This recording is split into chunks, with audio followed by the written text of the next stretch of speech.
Sí, Magalí, como tú bien lo dices, estos asesinatos de estos 4 jóvenes se suman a otros 6 homicidios que hubo el fin de semana.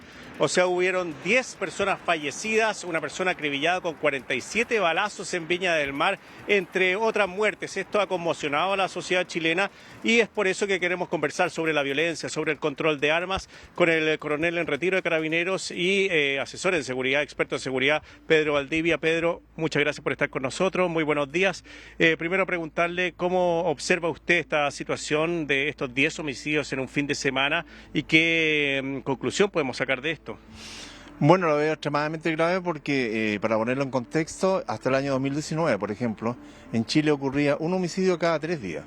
Hoy ocurren 3 diarios y hoy día indudablemente que la suma de 10 en un solo día marca un hito muy relevante y muy importante y no hace más que confirmar la presencia generalizada en Chile del crimen organizado, porque los delitos que están ocurriendo en lo que se dice en relación con los homicidios tienen orígenes bastante claros, son parte del sicariato, son parte del dominio territorial, son prácticamente en un 100% con el empleo de armas de fuego, y lo que es más grave, tras ello, siempre hay un aspecto que en el ámbito del crimen organizado se llama interaccionismo simbólico, vale decir, dejar un símbolo, una señal de lo que está ocurriendo. Por eso es que nos encontramos con personas que fallecen, no con un tiro o 2 tiros, sino que con 40 tiros, como fue el caso de Viña del Mar. Y en este caso, algo que se ha calificado en Chile como una masacre, porque en una plaza pública, donde hay muchos jóvenes celebrando supuestamente un cumpleaños, pasa alguien, los ametralla y fallecen 4 de ellos. ¿Esto del crimen organizado es nuevo en Chile, Pedro? Bueno, el crimen organizado empieza a sentarse en Chile a raíz de la debilidad que se generan en el país, en el sistema de seguridad con motivo del estallido social del 2019. Se suma a ello, lamentablemente, toda la situación de la pandemia. Aparecen delitos nuevos como el sicariato, como la encerrona, que es el robo violento de vehículos.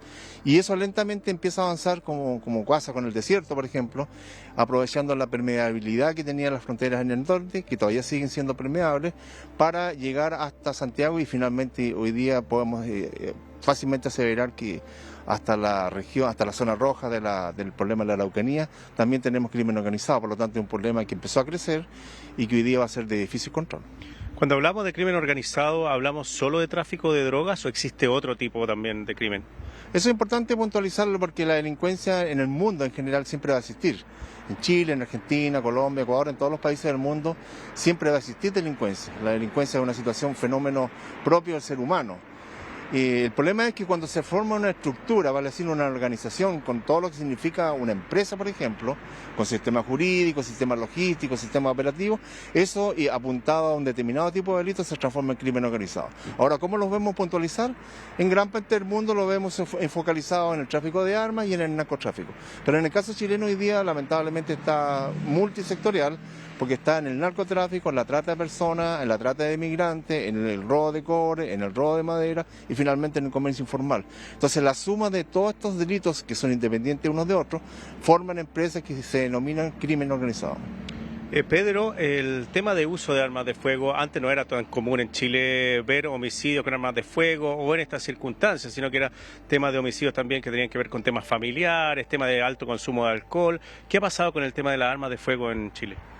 Bueno, respecto al homicidio como figura delictiva propiamente tal, hoy el 80% corresponde a situaciones de crimen organizado. El 20% siguen siendo los homicidios por disputa, por una situación que pasan entre los seres humanos hasta cierto punto natural, entre comillas. Ahora con el tema de las armas, y ahí yo creo que también hay señales equivocadas porque generalmente los gobiernos, las autoridades de gobierno, no solamente en Chile, sino que en otros países, apuntan a hacer el control de armas. Pero ¿a qué se denomina control de armas? Control de armas que están inscritas, que han sido compradas por particulares y que están indudablemente en los lugares donde tienen que estar. El problema es el resto, que corresponde a mucho más del 100% de las armas que están circulando en el país, no solamente en Chile, sino que en otros países de América igual. En el caso chileno es un aprovechamiento que se ha hecho a través de la vulneración de la frontera para poder ingresar armas de alto calibre, armas automáticas que están prohibidas por la ley chilena, y eso indudablemente lo hace extremadamente peligroso. Hay que recordar que hasta hace años atrás, 4 o 5 años atrás, en Chile existía, por ejemplo, las armas artesanales, que es la manera de cómo un delincuente puede fabricar una arma y disparar un determinado cartucho de acuerdo al calibre que ella tenga. Hoy día eso prácticamente ha desaparecido porque es tanta la posibilidad que tiene de tener armas ilegales a través de los canales que estamos señalando, que indudablemente lo ha masificado en los mandos delictuales. Por último y para cerrar, ¿cómo se controlan las armas? ¿Qué es lo que hay que hacer? ¿Alguna recomendación, algo que haya funcionado en algún otro país?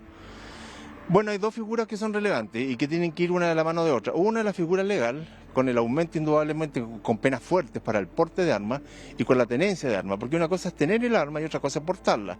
La tenencia ilegal y el porte de armas debe ser fuertemente castigada porque es una situación que cualquier persona normal no debiera cometer. Es un delito, expresamente un delito con dolo.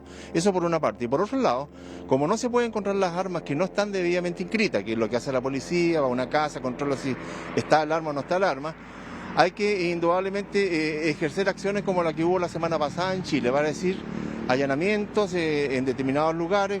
En Chile hay un lugar que se llama Villa Francia, que tradicionalmente ha sido un lugar donde viven algunas personas violentistas, por supuesto que también viven personas que son honorables, pero la fiscalización de eso permitió una gran incautación de armas. Si eso se masifica a través del país, indudablemente que por un lado va a tener resultados concretos de recuperación de armas y por otro lado, que lo más relevante en el tema de la seguridad, enviar una señal de autoridad y de imposición de la ley por sobre el delito.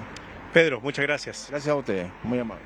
Bueno, Magalí, estaba Pedro Valdivia, coronel en retiro de Carabineros, asesor en seguridad también, conversando sobre esta situación tan relevante y tan importante para nuestro país y para el resto de América Latina, por ejemplo, el control de armas.